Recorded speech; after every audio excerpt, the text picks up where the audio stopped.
Wow. Yeah. Look at that.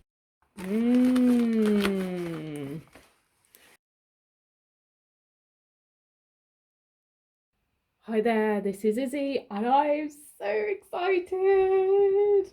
It is time for an unboxing of some new plants that I got. I'm expecting 4 plants in this box, and they are a treat.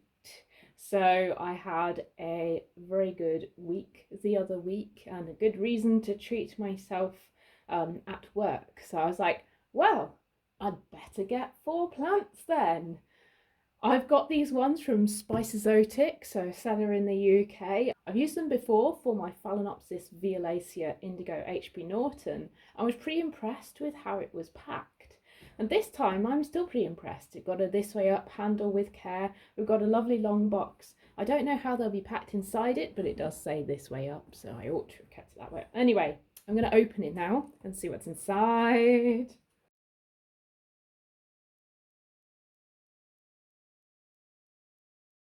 Okay, I can see 3 sticks in here at the moment. So what they've done to pack these orchids, 4 sticks, oh good. They've got the orchid itself at the bottom of the box, and they have a stick which maintains the orchid's position within the box, so they all stay nice and upright. And then each orchid is individually wrapped inside. And first up, we've got the Phalaenopsis of the order. It's really cute and mini. I didn't necessarily expect it to be this tiny. And for it to have such a big flower spike for such a small plant, would you look at that? That's huge. However, this was something I've been looking for a while, a variegated Phalaenopsis. And this is a Phalaenopsis, Sogo Vivien, Sogo, and I didn't know this on the listing, but it's also the F858, which is very useful because I wasn't sure whether this was going to be the polaric version of this variegated Phalaenopsis or not. So because it's the F858, I think it is the polaric version, which means that the bottom lip of the flower is going to be reflected in some of the other petals that we see. So, this caught my eye because of the variegation. I'm really excited to have a variegated Phalaenopsis. I'm expecting to treat it like all my other Phalaenopsises, but for it to look rather exciting and pretty all year round. So that's a really nice one to have. Next up, this one's really, really tiny. I've got an idea who it might be, but yeah. It most certainly is a teeny weeny tiny Leptotes bicolor. So Leptotes bicolor is a species from Brazil and Paraguay, related to Cattleya, but it is a very compact species. As you can see, that is really small.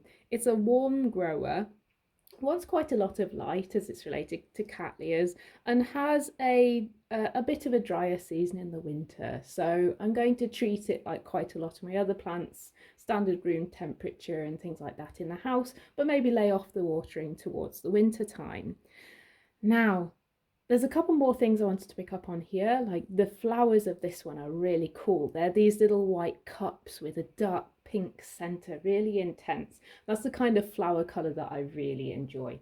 So that's very cool. Also, it's a compact grower. Love that. However, I was also thinking Ninja Orchids, Nina there, recently got a Leptotes bicolor, and she pointed out how her Leptotes bicolor was enormous and a really excellent example of a specimen. So I think it might have been leaves taller than the width of a hand. Well, mine's got a while to go before it's that big, but it does look very healthy in there, and there are new growths on this Leptotes bicolor all over it. So I will get this one settled in as well and see what it turns into over the coming months.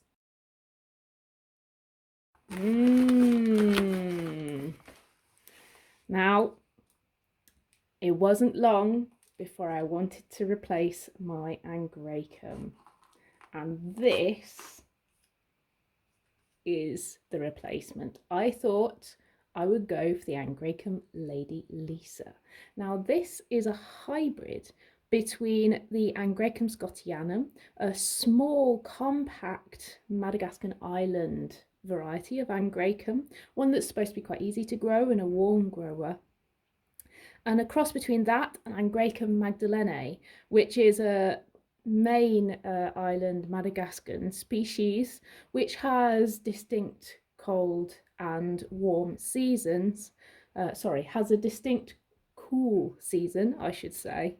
So recently I did lose my Angraecum rutenbergianum, and I was thinking, well, I could do with an Angraecum that's perhaps a bit larger, one that I can practice with before I perhaps go for another small one, maybe a Didieri or something like that, as recommended by Orchidea. And so I thought I'd try this one, a primary hybrid between the two species.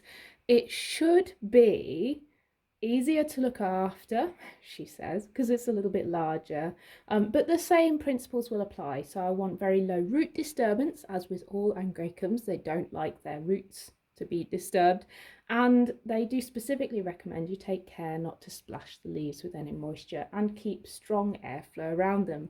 So this is going to be my plant to have another go with, my next Angraecum Lady Lisa. Wow. And last but distinctly not least is a variegated Dendrobium Kingianum. So I've already got one Dendrobium Kingianum, an Australian species that puts out these lovely, lovely delicate pink flowers that have a strong honey scent in the spring after a cold winter rest. But I saw this variegated form and I was so excited. I was just like, oh, I have to have that. I love the flowers. I love the shape of this plant in general, of the Australian dendrobiums in general. So I thought that is a perfect addition to my collection. And the other nice thing about it, it's a pretty compact growing clone, this one. So my other Dendrobium Kingianum is more than a bit unruly, grows off in all directions. So I'm looking forward to something that grows a little more upright, shall we say. There's evidence that this one flowered this year, so that is great. Looks like it's from quite a small division or a seedling or something. We shall see, but really looking forward to growing this variegated Kingianum. So that's all my new orchids. Some of them are big, some of them are small, some of them are replacements and some of them are rewards, but I'm dead pleased with a lot of them. We've got the Leptotes bicolor, really cute, really small, looking forward to having that miniature species on my shelf. We've got the Phalaenopsis Sogo Vivien Sogo F858, going to be a gorgeous variegated variety. You might have noticed there's also a theme with the variegated Dendrobium Kingianum there, so expanding my collection of Dendrobium Kingianums to 2, and a replacement Angraecum, and Angraecum Lady Lisa, one I'm very hopeful will be a little bit easier to care for than the Angraecum rutenbergianums that I have killed, but we shall see. Thanks ever so much for joining me with this really exciting parcel this week. I hope you yourself have some exciting orchids on the way or are having a great time with your own orchids. If you've liked this video, give it a like down below. If you'd like to hear more, just subscribe to the channel and I'll see you again soon. Bye for now. Unpacking little gems. That moment when you discover that your new plant has 2 flower spikes. Look at that!